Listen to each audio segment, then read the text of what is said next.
Salut, j'espère que vous allez bien et que tout se passe bien pour vous. Alors, nous continuons notre série d'exploration des projets, des tests unitaires avec le groupe 8, qui aussi s'est prêté au même exercice où il s'agissait de construire une API et dans cette API-là, introduire des tests unitaires, des tests d'intégration et des tests end-to-end. Donc, en plus de cela, il devait documenter l'API avec Swigger, mettre d'intégration continue avec des GitHub Actions et faire des tests front-end avec Playwright. Donc, on va se prêter au même exercice. Donc, l'exercice qui consiste à explorer ce qu'ils ont proposé comme code, à exécuter les tests qui ont été mis en place et après à voir si ils ont bien documenté leur projet. Donc, je vais ouvrir le projet en tapant la commande code. Donc voilà. Donc sur leur projet, on remarque déjà qu'ils ont travaillé avec JavaScript. Donc ils ont travaillé avec Node.js. C'est un projet Node.js qui est plutôt bien défini. Donc nous avons les routes, nous avons la route user et la route véhicule. Donc on va commencer par le haut. Donc premier fichier, on a le fichier GitHub avec les workflows. Voilà, qui a l'intégration continue. Et lorsqu'on push le code, le projet sur la branche main et sur la branche if, on a ces éléments-ci. Donc, le fichier aussi fonctionne avec des éléments Docker. Donc là, il faut avoir des clés secrètes Docker. Donc, on reviendra dessus un peu plus tard. Donc, après, on a le fichier bin qui est le répertoire bin avec le fichier www point qui est le point d'entrée du projet. Ça, c'est lorsqu'on travaille avec Node.js et Express. Donc, on a le fichier config ici pour la configuration de la base de données. Voilà. On a le contrôleur, les fonctions qui sont dissociées. Le contrôleur pour créer les utilisateurs, le contrôleur pour le login, le contrôleur pour le logout, le contrôleur pour le refresh expiration token, le contrôleur pour la mise à jour. Donc voilà, ils ont quand même séparé les éléments en contrôleur pour pouvoir appliquer les tests. On a la documentation Swagger ici qui est utilisée pour les routes, toutes les routes du projet. Alors, ça serait intéressant de mettre la documentation au niveau de chaque route. Donc, c'est vrai que le code qui va écrit dans Swagger va lire le fichier doc, je crois. Il va lire le fichier doc et tout le fichier JS. Mais ça serait plus intéressant de mettre la documentation à chaque niveau. Mais ça aussi, c'est pas mal. Ça, c'est pas mal. On a les middleware. Le middleware pour l'authentification et le middleware pour l'autorisation. Voilà. On a deux modèles. Voilà. Ils travaillent avec Sequelize. Donc, ils ont le modèle au niveau du user et ils ont le modèle au niveau du véhicule.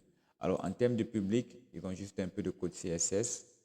Donc, je me dis qu'ils ont utilisé un G. Voilà. Donc, ils ont travaillé sûrement avec Express Generator pour générer le projet. Donc, voilà. Et ils ont ici les routes. On a deux routes. Toutes les routes pour log register le projet et toutes les routes pour la partie véhicule. OK. Donc, après, ils ont le script qu'ils ont utilisé pour seed les données dans le projet. Voilà. Super. Et ils ont le fichier test. Le test sur les middleware. OK. On va faire c'est quoi? Test sur les middleware. Super. Les tests sur les users. Donc, voilà, les tests et ainsi de suite. Donc, c'est super. Avec les tests au niveau des véhicules. Bon, ça serait intéressant qu'on distingue les tests unitaires et des tests d'intégration. Donc, on devait par exemple écrire un create user.unit.test ou bien login user.unittest.test. Donc, quelle est la différence entre les types de différents tests? Donc, ce qui est ici, c'est que nous, pour pouvoir voir si c'est la différence entre un test unitaire ou un test d'intégration, on est obligé d'entrer dans le code pour voir comment ce que ça donne. Donc ici, on voit que ce sont les tests unitaires. Pourquoi? Parce qu'il essaye de faire le test au niveau de la fonction qui permet de créer un nouvel utilisateur. Il va moquer les fonctions find, on et hash de cette librairie-ci. OK, il va déclarer les données data et il va faire les tests. Donc voilà, ça c'est intéressant. Ils ont fait un super travail. Donc, sans plus tarder ici, on va revenir dans le README. On va revenir dans le rythme du projet. On va revenir dans le rythme du projet et dans ce rythme-là, ce qu'on va faire, c'est suivre les instructions. Donc, je vais me retrouver dans le rythme. Donc, voilà. Première des choses, il fallait cloner. Deuxième des choses, il fallait faire npm install. Et troisième des choses, il fallait faire npm run dev avec Node-mon. Donc, le serveur sera accessible à ça. Donc, on doit s'assurer qu'on ait des variables d'environnement. Donc, alors ici, je suis obligé de mettre des variables d'environnement. Est-ce qu'il nous propose un lancement avec Docker? Bon, là, il ne nous propose pas de lancement avec Docker. Donc, on est obligé d'y aller avec l'installation manuelle sans utiliser Docker. Donc, je vais me placer dans le projet. Je vais faire nvm use 22. OK. Et je vais faire npm install. Voilà. Donc, pendant que ça va m'installer les dépendances, pendant que ça va lancer l'installation des dépendances, ici, ce que je vais faire pendant ce lancement-ci, c'est je suis obligé de travailler avec un fichier environnement. Donc, comme ils ont dit, on va prendre ces variables ici. OK, donc on va prendre toutes ces variables ici. Voilà, et on va mettre là. Donc, on le port 3000 localhost root. Alors, il travaille avec quelle base de données déjà? Parce que si on est sur SQLite config, vous voyez, je suis obligé. Voilà, il travaille avec Postgre. Donc, vu que moi, j'ai quand même Postgre déjà installé sur ma machine, ce que je vais faire, c'est voir si je peux utiliser une base de données là-bas temporaire. Donc, on va lui faire un -d-postgre. Voilà. Donc, on va créer une base de données pour notre projet de test, créer database. On va dire testdb, testdb, groupe 7. Voilà. Donc, on va créer cette base de données, c'est ça qu'on va utiliser. Donc, OK. Donc, ici, donc, je vais prendre le user root. Donc, la base de données, on va mettre le nom ici, testdb, le password. On va faire Postgre.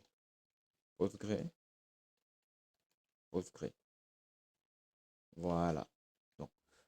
Donc, on va revenir sur l'installation de dépendance. Donc, ça a tout installé comme dépendance. Voilà. Donc, ici, j'ai le host, j'ai le user. Donc, voilà. Bon, alors, le dialecte, il aurait aussi pu mettre ça dans les variables d'environnement. Ça serait intéressant de mettre ça dans les variables d'environnement. Donc, il manque le lancement avec Docker. Mais je vois qu'ils ont fait un Docker Compose.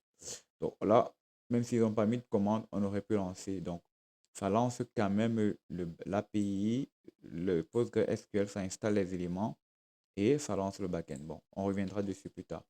Alors là, je vais me positionner ici et je vais essayer juste d'exécuter l'API. Donc, on va faire ici npm run dev. Alors, lorsque je fais un npm run dev, on me dit que URL n'est pas défini. Donc, the URL argument must string yourself indefine. Donc, c'est sur quel code? SQLite config JS DB ligne 4. Donc, on va revenir dans la partie config DB ligne 4. Donc, process database URL. Bon, ils ont mis database URL et ici, ils ont mis database. Donc là, on n'a même pas le database URL. On va ajouter cette variable ici, database URL. Ou bien je vais ask à Copilot. I need Postgre database URL. Donc là, c'est le manquement. Ici, c'est le manquement. Donc, non. Est-ce que c'est Equalize d'abord en option? Normalement, ici, ils doivent utiliser les variables d'environnement. Parce que là, ils ont dit qu'il faut des variables d'environnement. Donc, normalement, dans mon SQLite, si je fais ceci, protocole, si je fais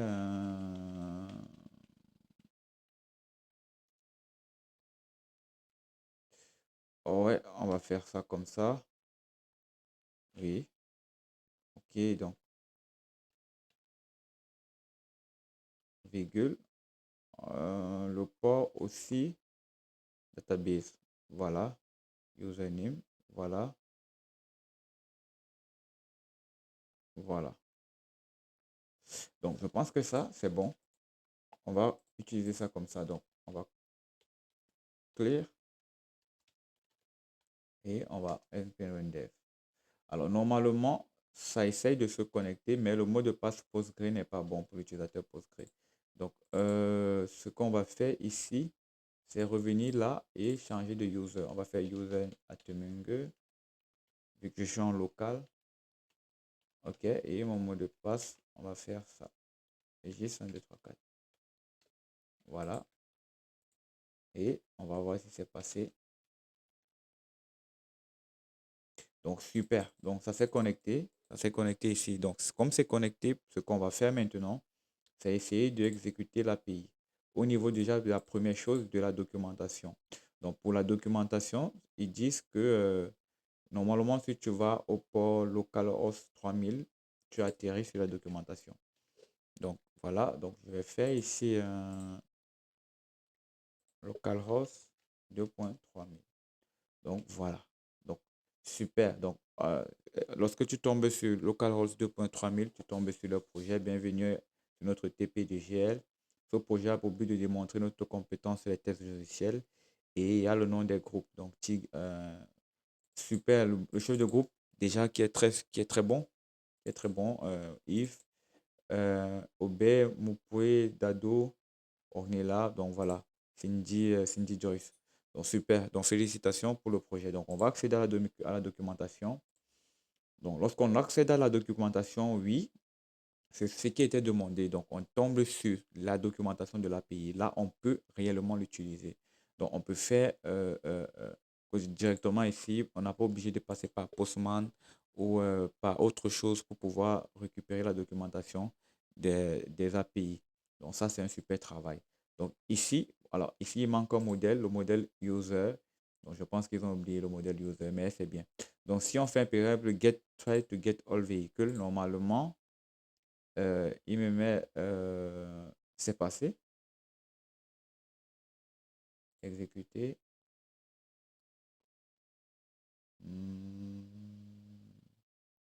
No vehicle found, external server error. Donc, une minute. On va regarder ce que ça donne en console. OK, ça passe. Donc là, je vais regarder là. Donc, je vais essayer de créer un utilisateur dans les API, tout simplement. Donc, register, on va faire le try it. On va faire ça. Donc, voilà. Lorsqu'on crée un utilisateur ici, comme réponse, on a ça. Donc, ça ne passe pas. Je ne sais pas pourquoi ça ne passe pas. Hmm, Parce que j'exécute les requêtes. Ah, ça exécute à 3000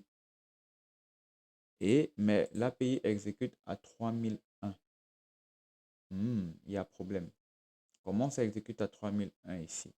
Je sais, là, ce qu'on va faire ici, vous voyez, il y a une erreur ici dans la documentation Swagger. Donc, on va exécuter ça ici à 3000. OK, à 3000, pardon.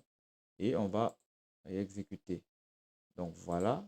Maintenant, on va essayer de lister les véhicules. Donc, sur les véhicules, je vais prendre un peu le get all. Je vais try et je vais exécuter. Alors, lorsque j'exécute, voilà, on met véhicule not found. Donc là, la requête passe maintenant. Et que lorsqu'on vient dans la console, on voit là. Donc là, j'ai corrigé l'erreur. Ça, c'est super comme j'ai pu corriger l'erreur. Donc, on va revenir donc sur l'API qui permet d'enregistrer un utilisateur. Donc, quand j'exécute, donc voilà, ça exécute. Donc, ça me met post 404 not found pour register. Pourquoi? Not found. Donc, localhost 3000 register not found. Ça ne trouve pas la route. Hmm. Alors, comment ils ont documenté les API? Parce que ici, le Swagger tourne au port 3000, mais le bin au WW3 tourne aussi au port 3000. Non, c'est bon, non? C'est bon. Et ici, on a UNV qui tourne aussi au port 3000. Normalement, ils doivent tourner sur le même port si on veut exécuter l'API. Normalement.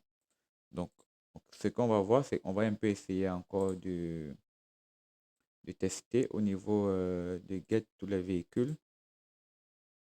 Donc, alors,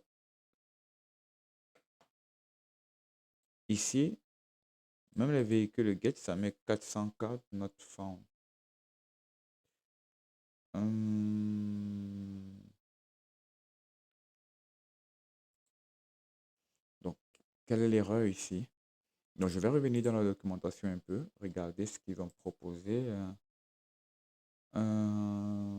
Lancer le serveur, lint. Alors, lancer, exécuter les tests du projet npm run test. Qu'est-ce qu'ils ont? Localhost 3000. Oui. Et pourquoi quand j'exécute une API, ça ne passe pas? Est-ce qu'il faut seed les données?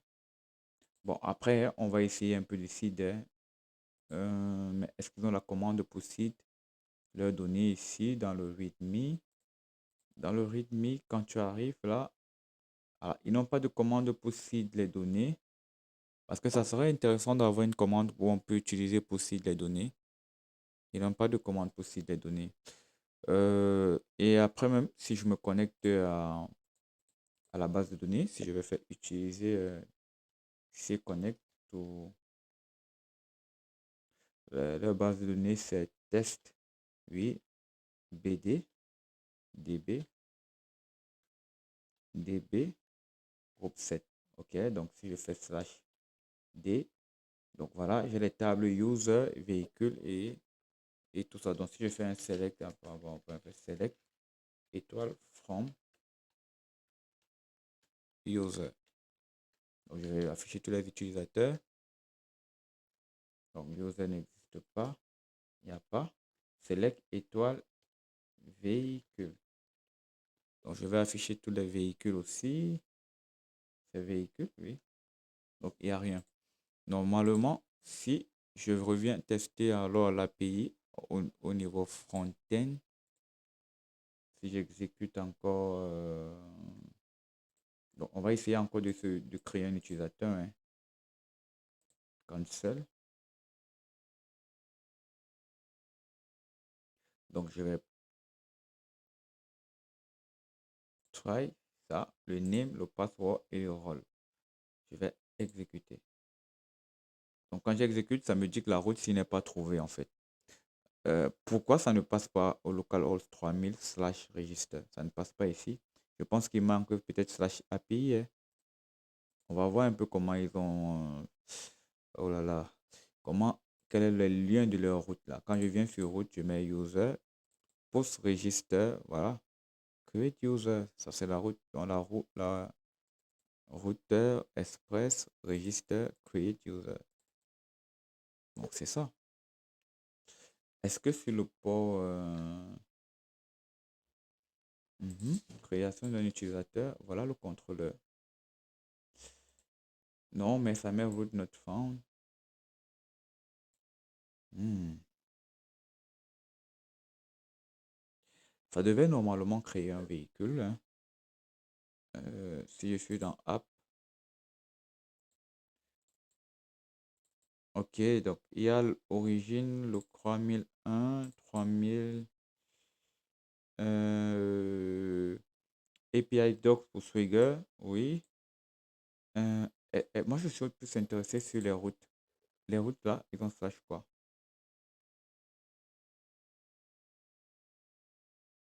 Slash véhicule, slash route et slash user, slash route. Donc, j'ai l'impression qu'il y a un problème avec la documentation. On ne peut pas directement l'exécuter ici. Pourquoi? Parce que ici, déjà, on doit peut-être retirer ça. Je vais un peu faire comme ça, hein. use comme ça. On va use ça comme ça parce que le fait d'avoir ajouté ça, ça nous ajoute une nouvelle route qui n'existe pas. Ok, donc je vais enregistrer. Normalement, le serveur devait être relancé. Oui. Et je vais maintenant exécuter. Alors, lorsque j'exécute, on me dit internal server error. Donc maintenant, là, ça exécute la route, mais create secret or key private must be a value. Donc ça, c'est normal parce que on n'a pas de variables d'environnement au niveau des tokens. Et ça dépend du fait qu'il y a un middleware pendant la création. Sauf que si je suis ici à Bcrypt, hash password, euh, access token. Donc voilà les variables d'environnement qui n'existent pas. Ça aussi, ils ont oublié beaucoup de variables d'environnement dans le README. Donc je vais juste compléter hein, pour que ça puisse passer et on passera à autre chose. Donc je vais revenir là. Donc dans le README, ils ont quoi? Ils ont le access token et le refresh token. Donc on va ouvrir la variable env. Donc on va ici add le access token. Oui, on va faire ça. Je vais mettre une heure. Refresh token 7 jours. Secret. Bon, là, on va rester ça comme ça. Donc, ici, celle-ci, je n'ai même pas besoin de ça, vu que je suis passé en forme crash. Donc, voilà. Et maintenant que le serveur a redémarré, on va le redémarrer tout simplement. Donc, voilà, ça fait connecter. Et voilà, donc on va revenir sur la partie front-end et on va exécuter.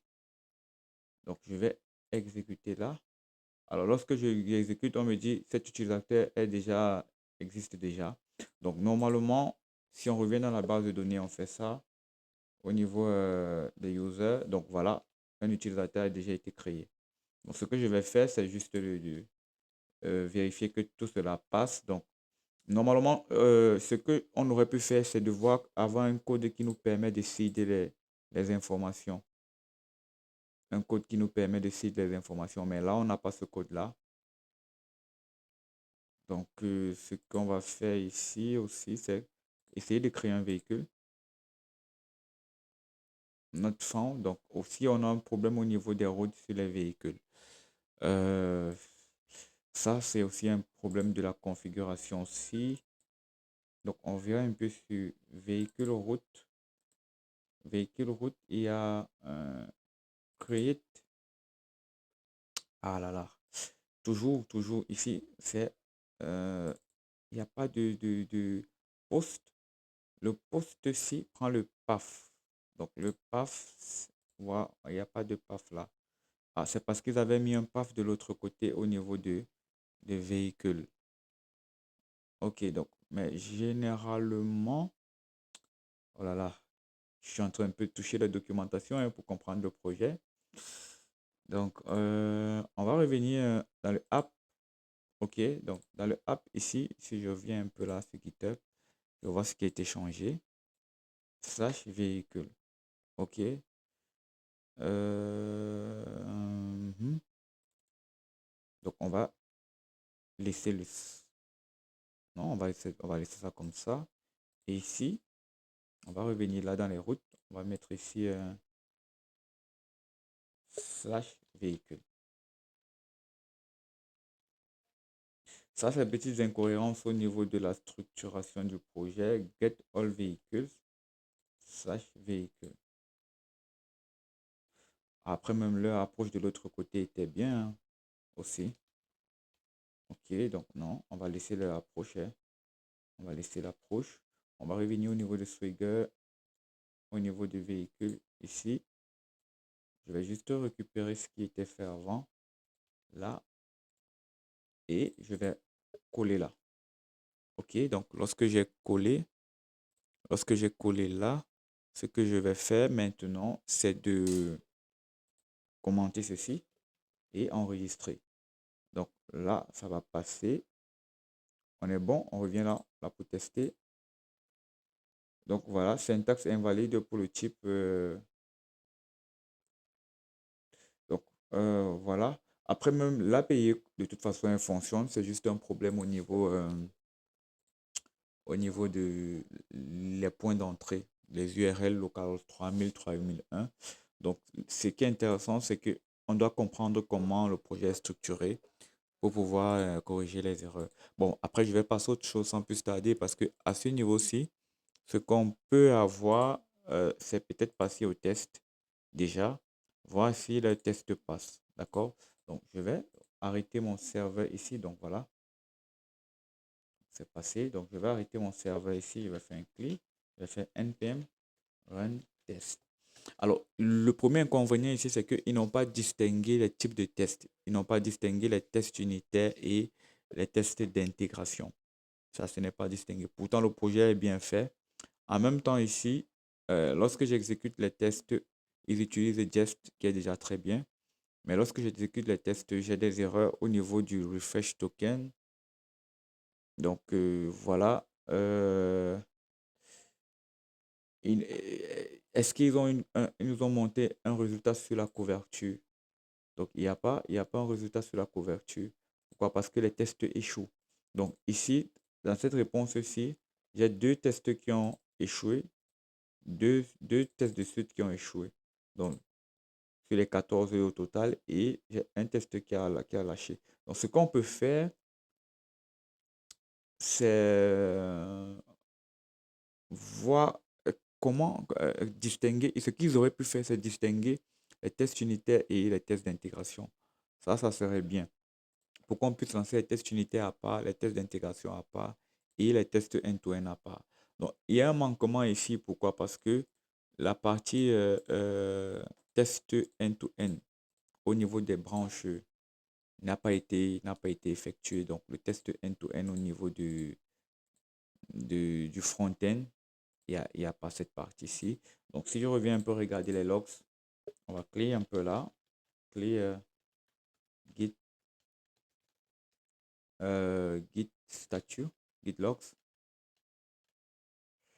Donc voilà, donc il y a il y a pas beaucoup, il y a pas beaucoup au niveau des tests d'intégration.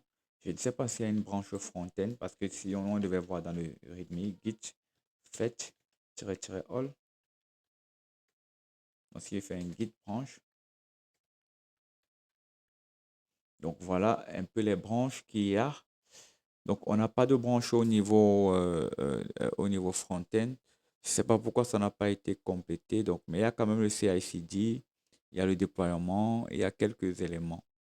Donc, ce qu'il faut compléter dans ce projet, c'est déjà avoir des tests unitaires à part, des tests d'intégration à part, des tests end-to-end à part, d'ajouter le test front-end avec Playwright. Donc, ici, dans le README, est-ce que je me suis trompé? Je vais regarder dans le README. Donc, il y a pas de truc sur Playwright. Pourtant, lorsqu'on vient sur le projet, au niveau aussi, lorsqu'on vient là, à l'entrée du projet, bon, c'est vrai que ça entre à 3001, maintenant ça n'entre même plus à 3001. Ok, donc lorsqu'on vient sur le projet, on s'attendait quand même à avoir l'élément sur Playwright. Mais, mais c'est pas grave. Donc le projet, en fait, en somme, il est moyen pour moi. Il est moyen parce que, oui, il y a des tests unitaires, des tests d'intégration, mais ce n'est pas bien disposé. Qu'est-ce qu'on exécute? Pourquoi exécuter les tests en général? On aurait pu avoir aussi un fichier de couverture. On aurait pu mettre en place l'élément Docker à exécuter. Là, moi, ici, je sais que Docker va fonctionner. Si je l'exécute, le Docker Compose site, je peux justement l'exécuter ici rapidement. Mais dans le README, on aurait pu mettre en place l'élément qui nous permet de lancer Docker, ce qui devait nous éviter de venir dans le fichier, créer des fichiers environnement pour réinstaller ou remettre en place l'environnement environnement de code. Donc, moi, je vais laisser ça, comme évaluation, parce que c'est un peu moyen pour moi. Donc, le groupe, ce qu'ils vont faire, c'est compléter ces éléments et à mettre des éléments sur Playwright et voir comment remettre en place le rythme ici. Donc, voilà un peu mon petit parcours. Donc, je suis habitué quand même à cette structure de projet. Ce qui est aussi bien ici, c'est la structure de projet. Ils ont quand même bien séparé les routes, les tests unitaires, les routes et les contrôleurs, ce qui facilite l'exécution au niveau de l'écriture des tests. Donc maintenant, ils auraient pu passer un peu au niveau des services pour continuer l'exécution. Donc non, si je quitte sur mon guide là, si je fais un npm, et en plus c'est avec Jest, donc s'ils ont même pris Jest comme framework, normalement on devait avoir plus d'éléments ici pour pouvoir exécuter les tests, vu que Jest est encore très configurable comme outil de test JavaScript. Donc on se donne rendez-vous dans la prochaine vidéo pour la suite des évaluations. Portez-vous bien.